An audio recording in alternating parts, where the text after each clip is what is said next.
আজকে তো আপনারা দেখেছেন যে আমাদের সেক্রেটারি স্যার মাননীয় সেক্রেটারি স্যার মহোদয় কিছুক্ষণ আগে এখানে রাজ্যভিত্তিক সূচনা করেছেন।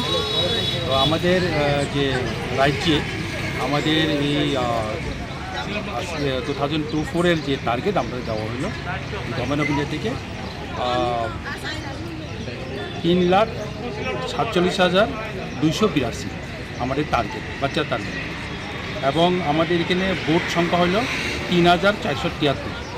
এই 3,473 বুথ সংখ্যাতে সবখানে পালস পোলিও খাওয়ানো হয়েছে। তো ওইখানে আমাদের ভ্যাকসিনেটর যারা দিবেন তাদের সংখ্যা হলো 13,892, আর আমাদের সুপারভাইজার সংখ্যা হলো 695।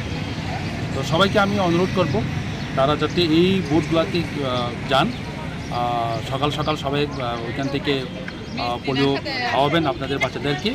তো ওইটুকু বলেই আমি আজকে সবাইকে আবার এই পালস পোলিওর জন্য সবাইকে স্বাগতম জানাই অ্যান্ড ধন্যবাদ। আপনার পরিচয়টা? আমি doctor Shribas Debbarma, state immunization officer, state health and family welfare community. Thank you.